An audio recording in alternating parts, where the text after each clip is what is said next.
narito na naman tayo para sa isang napaka-sweet at nakakakilig na love story nila Kalingap Edu at Ate Viancy. Tulad mo ay aking makilala at kung ano ako'y tanggap mo na. Para sa pagpapatuloy ng ating love story ay matutunghayan ninyo ang mga kilig moments na nangyari sa Hong Kong noong huling araw na nila doon. Dahil nga pauwi na sila ay marami silang mga gustong gawin sa araw na yon. At isa na doon ang paggagala sa mga tourist spot dito sa Hong Kong. At sa kanilang paggagala dito, mapapanood natin na talaga namang alagang-alaga ni Kalingap Edu si Ate Viancy. Kahit sa simpleng paglalakad ay hinahawakan niya ang kamay nito para hindi daw ito maligaw. Napaka-sweet naman. At ito na nga ang mga pangyayari sa kanilang last day sa Hong Kong.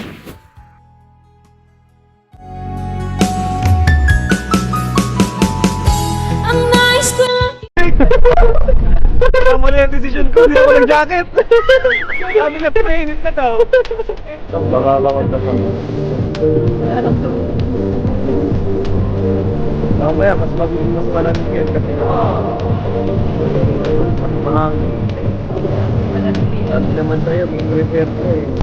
Lamig. Lamig pa na dito. Nag-shit ka lang pati. Nagkala na.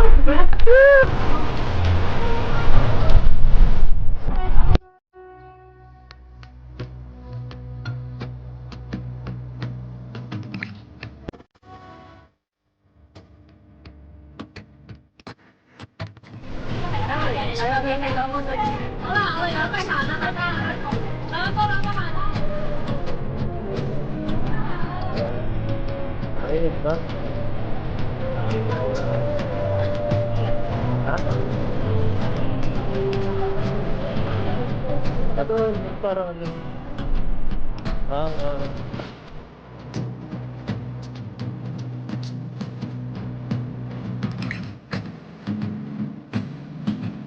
So ayun mga kalingap, kompleto na po kami at papasok na po kami dito. Grabe, excited na po kami lahat. Medyo pricey lang talaga, pero okay lang kasi ang pera naman po ay kaya nating bawiin, ano? Pero itong memories, itong kung ano ako'y tanggap mo na. Hindi ka rin nag-alala. Medyo nakakalungkot nga dahil sa pagpunta nila doon ay meron din talagang time na kailangan na nilang umuwi. Kaya naman nakakalungkot dahil tapos na rin ang kanilang pagpunta dito sa Hong Kong. Ngunit bago sila umuwi, syempre kailangan ay malubos-lubos na nilang pagpunta nila doon. kaya nating bawiin, ano? Pero itong memories, itong experience po ay mahirap na. Di natin alam kung kailan tayo ulit pupunta dito, no? Kaya yun, sulitin na po natin. Wow! Woo! Thank you guys! Wow! Bye-bye! Yan, dito na tayo! Te, i-compare mo sa dolphin mo.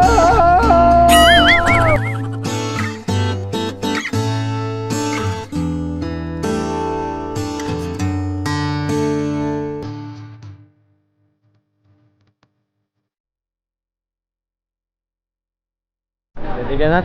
Sumakay? Oo, ready. Baka matakot ka. Relax lang sa taas. Bagay. Ferris wheel ba? Kinaya mo eh. Nakasakay ka na dyan? Hindi pa? Ngayon pa lang din. Ngayon pa lang. Malas pa lang. Para natin ma-experience first try. Kamay mo ah. Ha? Kamay mo.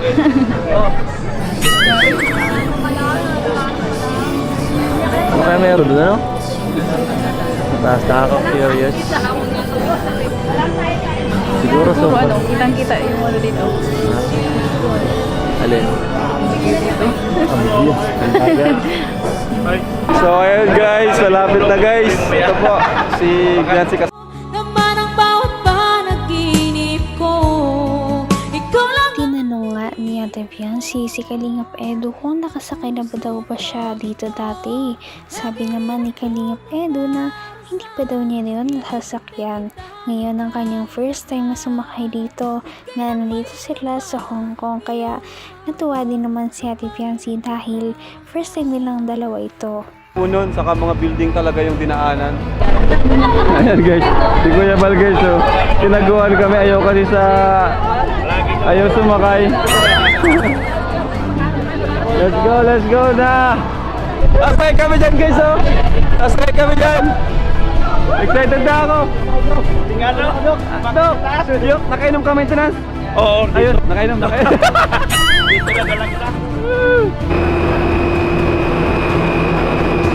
Mumutla na ako. Ano dok? Namumutla na ako. Ayaw ko na. Grabe, di nakasama si Eds guys. Kakakalungkot. Pambihira. Magpahiwalay sila guys.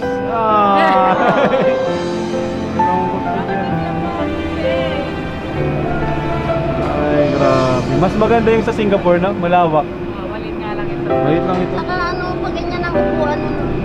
Siguro kasi kami nating dala. Grabe, sayang. Baka di Wala kasama ang Etsy. baka dala na dala nila sa weight. Baka. Dapat pinadala mo na lang kasi ito kayo sa restaurant. Ay, sayang. Lana! Lana! Ayan na. Naintindihan mo na Ayan na. Ano yun? Labas ng tao. Maganda yun. Hanggang wakas ay tayo ng dalawa. Palagi kang naman ang isip ko. Kahit na exciting ang kanilang sasakyan ay parang malungkot si Ate Fiancé. Paano ba naman hindi niya nakasama ang kanyang hubby na si Kalingap Edu sa Ferris wheel na iyon? Akala niya kasi makakasama niya ito sa mismong sakayan, ngunit hindi inaasahan na magkahiwalay pala sila. Kaya naman parang LDR silang dalawa. Maganda yun. Nagsisilipan na lang sila doon. Silipan na lang sila. Iba na lang kayo dyan eh. Dalhin ko rin si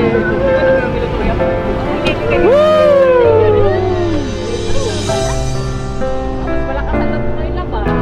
Rabay ko. Wow! Wala si Eds. Sabi ko si Anim daw eh. Binilang si Rabay sa tingin ko. Basta takot ako dito. Hindi, nakakatakot din ito. Takot ako dito. Kasi Parang ang sikip. Tapos Para maugka. parang ang ano, basta. Parang kaya to, tingnan mo yan. Ayoko lang tingnan eh, nangingilong ka ako. Ganun mo na kakain tumingin pag dito sa baba. Hirapin na lang ako matingin. Alam mo ba eh. Ang taas. May OMG. hagdan dyan, may hagdan oh. OMG. Parang bawal yan. OMG. Alam yan si Kaya pa. Nakangilo? Baby, ito na si baby. Nangingilong? Nung sa Singapore na pakingilong, dito ako nangingilong. Wala, ang taas. Ang taas pa nito. Ano ako? Baba lang.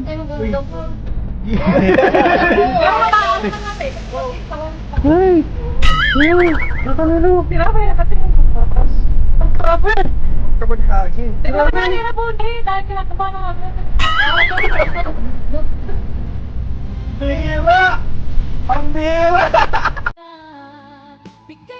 Sayang naman at hindi magkatabi si Kalingap Edu at Ate Fiancé sa Ferris wheel na ito. Sana nga may susunod pa. At dito nga sa kanilang pagsakay na ito ay sobrang natuwa si Ate Fiancé at ang buong Kalingap team kahit na medyo nakakatakot. Huwag kayong mag-alala dahil may susunod pa yan sa ating susunod na video. Napaka-sweet talaga nila at napakabait ng tambalang ito kaya maraming sumusuporta. Kaya naman sana ipatuloy natin silang suportahan at mahalin si Fiancé, si Kalingap Edu at ang Kalingap team. Yun lamang at maraming salamat sa panonood. Abangan natin kung magkakatuluyan ba talaga si Kalingap Edu at Fiancé. Hanggang sa muli! Bye! Ngayon'y abot